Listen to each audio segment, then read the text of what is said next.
Bonjour mes amis, comment être heureux? C'est vrai que ce n'est pas une question facile. Nous avons chacun d'entre nous nos propres critères de bonheur. Mais en fait, la question est de savoir, sommes-nous réellement heureux? Dans cette vidéo, je vous propose de découvrir un chemin de vie qui conduit au véritable bonheur. Et ce chemin porte un nom, les béatitudes. Les béatitudes, ce sont des bénédictions divines. Elles sont la promesse pour tous ceux et celles qui y adhèrent et les mettent en pratique de trouver la véritable clé du bonheur. Alors c'est vrai, cela ne veut pas dire que tout à coup la vie va devenir un long fleuve tranquille. Mais en prenant ce chemin proposé par Jésus, nous avons la certitude d'être guidés avec précision vers la porte étroite qui mène au royaume de Dieu. Dans l'Ancien Testament, Dieu a gravé dans la pierre les tables de la loi, les 10 commandements remis à Moïse. Ces 10 paroles vont permettre de cheminer sur la voie du Seigneur. Elles sont comme des barrières de protection pour éviter de s'égarer, de s'éloigner de Dieu, de se perdre dans les méandres de ce monde. Avec les béatitudes, Jésus n'abolit pas la loi, bien au contraire, il l'accomplit et il va au-delà. Il enseigne l'importance de bien disposer son cœur. C'est en quelque sorte l'apprentissage d'une façon d'être, de se comporter, d'appréhender les événements de la vie. Et même si parfois, il faut l'avouer, c'est à contre-courant de ce qui est habituel dans le monde d'aujourd'hui, il n'en reste pas moins vrai que les béatitudes sont la réponse à notre question. Comment être heureux?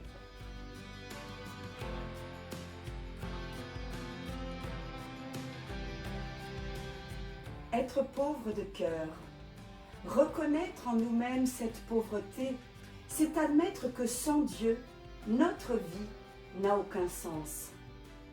Sans moi, vous ne pouvez rien, dit le Seigneur. C'est se savoir petit, tel un enfant qui a besoin de son Père. C'est affirmer cette vérité immuable. Je ne suis rien sans toi, Jésus. Et en acceptant cette réalité, nous plaçons la sécurité de notre vie entre les mains du Seigneur. Nous réalisons qu'en fait, les richesses de ce monde ne garantissent rien. Bien au contraire, elles produisent en nous cet orgueil qui rend aveugle, cette autosatisfaction de se croire puissant pour finalement s'apercevoir que dans ce cœur qui se sent riche de tout, il n'y a plus de place pour la parole de Dieu, ni pour l'amour du prochain.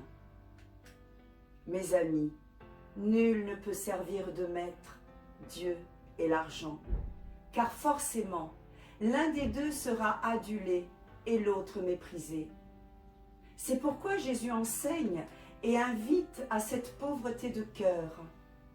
Jésus, de riche qu'il était, s'est fait pauvre pour nous, afin de nous enrichir par sa pauvreté. Heureux ceux qui ont le cœur pauvre, où le Seigneur peut entrer, ce cœur qui accepte de s'abaisser, de se débarrasser de toute prétention orgueilleuse. On peut être riche financièrement, mais pauvre de cœur, c'est-à-dire ne pas attacher son cœur aux richesses de ce monde. Être pauvre de cœur, mes amis, c'est une invitation à la conversion. Convertir son cœur à l'humilité. Heureux les pauvres de cœur, car le royaume des cieux est à eux.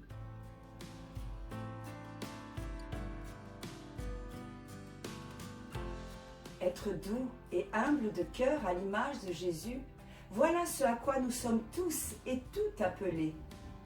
Dans ce monde fait de violence depuis le commencement des temps, où disputes, jalousie et haine se côtoient, Jésus incite tout chrétien à la douceur. Apporter un regard de tendresse et de douceur sur son prochain, au-delà des apparences, au-delà de ses défauts et de ses différences. Cela peut sembler irréalisable à une époque où le règne de la vanité et du chacun pour soi prime sur l'indulgence et l'amour fraternel. Parfois même cette qualité qu'est la douceur face à la brutalité peut paraître un acte de faiblesse. Mais quelle importance! L'important n'est-il pas d'acquérir cette terre que Dieu a promise, de mettre notre espérance dans le Seigneur? Heureux les doux, car ils posséderont la terre.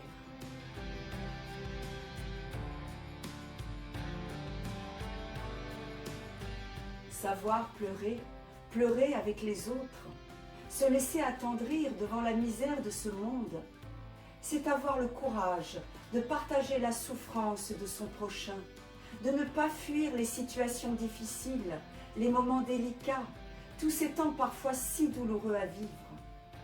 C'est porter un regard de compassion en aidant ceux et celles qui sont dans la souffrance, en prenant conscience des préoccupations des uns et des autres, en comprenant les angoisses et les incertitudes de chacun, en soulageant ses frères et sœurs dans la tourmente.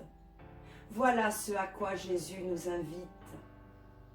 Même si le monde, lui, propose tout le contraire, se jetant avec frénésie dans les plaisirs extrêmes, pour oublier, s'enivrer de l'instant présent et ne surtout pas affronter ce qui déstabilise. Refuser de reconnaître ses fragilités, ses peines et ses douleurs, c'est se priver de la miséricorde de Dieu, du réconfort inestimable de Jésus. Mais s'autoriser à lâcher prise, c'est accepter la consolation divine. Heureux ceux qui pleurent, ils seront consolés.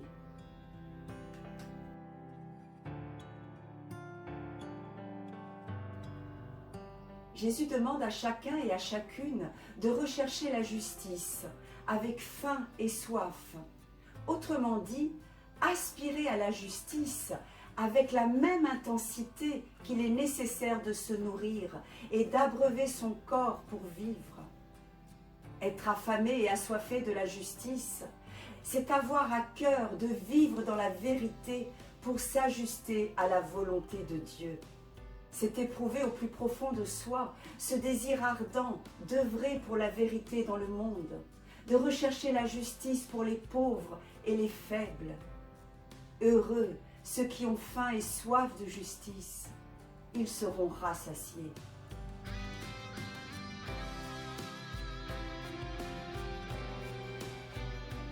Regarder et agir avec miséricorde.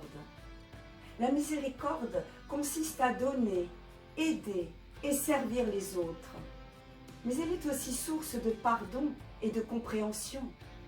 La miséricorde, c'est donner de son temps pour tous ceux et celles qui sont dans le besoin. C'est pardonner à l'image du Christ sur la croix. Père, pardonne-leur, ils ne savent pas ce qu'ils font. En fait, mes amis, la miséricorde, c'est reproduire dans nos vies le reflet de la perfection de Dieu qui donne et pardonne en surabondance. Jésus rappelle ainsi que la mesure que nous utilisons pour comprendre et pardonner à notre prochain sera celle utilisée par Dieu à notre égard. Que la mesure appliquée pour donner aux autres sera également appliquée au ciel pour chacun d'entre nous. Tous ceux et celles qui expriment leur compassion à l'égard de leur prochain, Dieu aura aussi de la compassion pour eux. Heureux les miséricordieux, il leur sera fait miséricorde.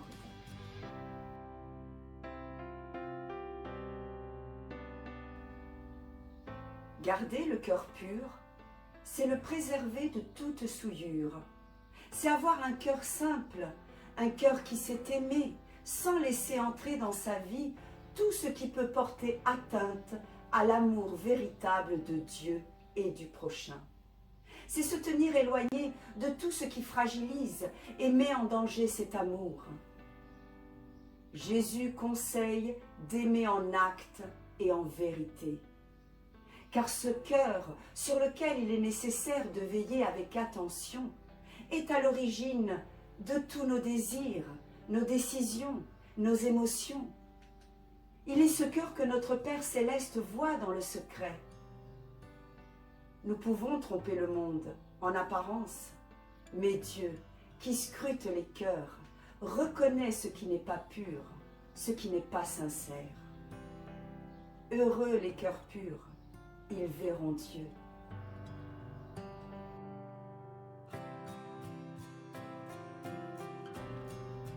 Semer la paix là où nous sommes, c'est se tenir éloigné de tout ce qui détruit et ne construit pas la paix. C'est s'abstenir d'être à l'origine de conflits, éviter les malentendus, les commérages, les critiques dévastatrices. Nous sommes tous appelés à vivre de la paix de Dieu, à devenir des ponts de fraternité pour permettre à chaque personne de se rencontrer sans aucune discrimination. Et même si cela n'est pas toujours facile à mettre en œuvre, il est important d'accepter que l'autre soit différent dans sa façon de penser, de faire, d'accueillir son prochain dans ses fragilités, au-delà des difficultés à gérer ou à comprendre. Heureux ceux qui font œuvre de paix, ils seront appelés fils de Dieu.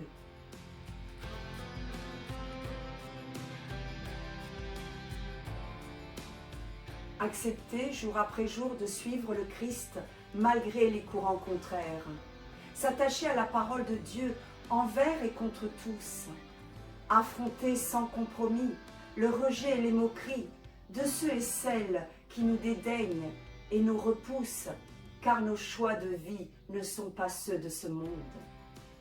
Combien de personnes ont été et sont encore aujourd'hui persécutées, simplement parce qu'elles agissent comme Dieu le demande, parce qu'elles s'efforcent de lutter pour la justice, avec pour seule arme la parole de Dieu, aussi tranchante qu'une épée, parce qu'elles souhaitent vivre leur foi, leurs engagements envers Dieu et envers les autres. Et ces persécutions vont avoir différents visages, certaines immergées dans le sang, comme tant de martyrs contemporains, d'autres bien plus perfides, vécues au travers des calomnies et des mensonges pour mettre le discrédit sur notre foi et nous rendre ridicules aux yeux du monde. Mais qu'importe, mes amis, n'ayons pas peur, Jésus est là présent à nos côtés jusqu'à la fin des temps. Heureux ceux qui sont persécutés pour la justice, le royaume des cieux est à eux.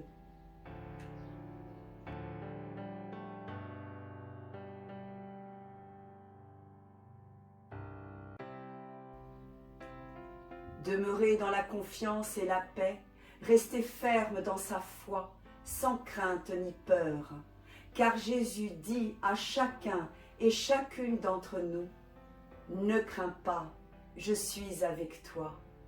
Suis-moi. Je suis le chemin, la vérité et la vie. » Heureux êtes-vous si l'on vous insulte, si l'on vous persécute, si l'on vous calomnie de toute manière à cause de moi. Soyez dans la joie et l'allégresse, car votre récompense sera grande dans les cieux. En conclusion, mes amis, les béatitudes sont des chemins d'humilité qui convergent tous vers la vie bienheureuse. Heureux ceux qui se confient en Dieu, ils ne seront pas déçus. Soyez tous bénis au nom de Jésus-Christ. Amen.